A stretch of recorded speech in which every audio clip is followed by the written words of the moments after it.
Ambog? Ng Sagpro? Ikaw ba yan? Uy! Hot sauce ng Sagpro. Utang ina. Sup, men? Ano men? Tangin na, malungkot ka. Tanong ko lang sa malayo, mukhang malungkot ka na. Anong problema?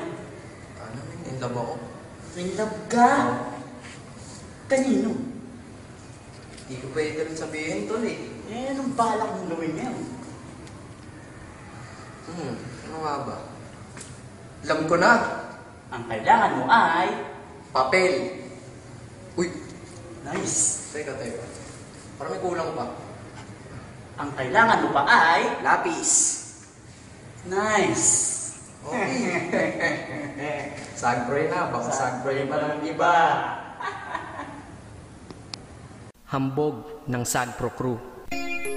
Yeah. Sup? Basta na. May sinulat ako tungkol sa'yo, tungkol sa akin, tungkol sa ating dalawa. Parang Agua and Bendita. Ganito nangyari nun eh. Yo, nakatambay ako, syempre gawaing binatilyo. Ako ay nag-iisa at hawak ko ay sigarilyo. At bigla kang dumaan at ako'y napatingin. Tumayo akong bigla na parang may naisingin. Ano kaya yun?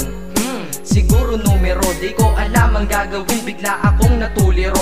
Huminga ko ng malalim, ang loob nila kasal. Ang nadadamang kaba sa katawan nilang pasan. Itinanong sa'yo, Miss, teka lang, anong pangalan mo? Sabi mo naman, bakit tatanong naman sa'yo? sabi ko ulit sa'yo, gusto ko lang malaman. Baka pwede naman ate sa'yo makipagkaibigan. Ang sagot mo sa'kin, Susi lang naman pala eh. Walang problema doon, basta't nandiyan ka lang palagi. Pag ako'y nalulumbay, maaasahan ba kita? ang sagot ko sa iyo, syempre naman, ako pa. Alam mo, di mo ba alam? Kasi, ngayon ko pa lang sasabihin eh. Bakit nung una pa lang kitang nakita, sinaplot mo na kagad ang puso ko? Di ka naman snatcher, diba? Bakit kaya? Isa pa, ano bang meron sa'yo? Nakakaiba, na hindi ko nakita sa iba. Kaya simula ng oras na yon, pinangako ko sa sarili ko na iingatan kita. Ako magiging soldier boy mo habang buhay para sa'yo. Kaya simula nun, tayo'y naging matalik na kaibigan. Bantayan, alagaan ka, aking kinahiligan. Pag sa'yo'y may manliligaw, ika'y kukontakin. Tatawagan ka nila at aking kukontrahin. Dadating ang manliligaw ko na may sasakyan. Huwag kang sumama, sige ka, ang puso mo wasak yan. Eh ang sabi niya, wala pa siyang nagiging kasintahan. Marami nang naloko yan, o eto ang listahan. Hindi ko masabi ang nasa damdamin, na parang gusto kong ika'y mapasakin. Naaalala ko noon ako ay tinitigan, ako'y nai-inlove ngunit aking pinipigilan. Ano kaya itong nadadama sa iyong mata? Ako'y nadadala, minsan nga gustong sabihin sa iyong mahal kita. Kaso baka sagot lang sa'kin, Huwag kang ang magpatawa, che. yan ang dahilan kung bakit di ko inaamin sa'yo. Kasi kaibigan lang ang rango ko dyan sa puso mo. Tingin mo lang sa akin, ganun lang. Pero ako, iba na nararamdaman ko para sa'yo. Hoy, iba na nararamdaman ko para sa'yo. Naalala ko tuloy nun, isang araw nagkita tayo sa tambayan.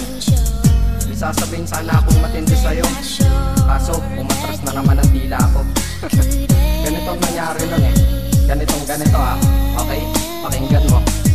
Pwede ba kitang yayain Saan? sa pasyalan? Sige ba? Pagkatapos ituloy na sa kasalan. Ha? Baliw ka ba? Ito naman hindi mabiro. Parang gago ka kasi.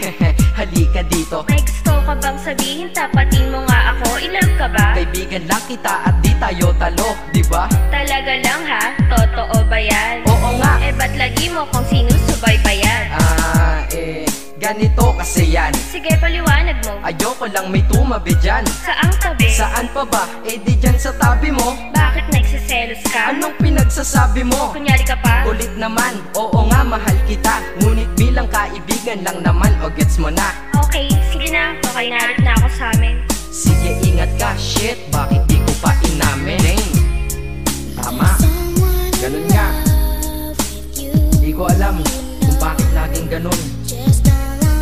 Dang, pag nasa tapat na kita, kahit summer, nilalamig pa rin ako. Saka, wala naman si Mickey Mouse sa dibdib ko, pero ba't dinadaga ako? Madaming katanungan na hindi ko pa masagot sa sarili ko. Kaya ginawa ko tong kanta na to para ilabas na to. Hindi ko na kasi matiis eh. Kahit dito lang malaman mo ang totoo. Yeah. Hindi ko to masabi sa iyo ng personal.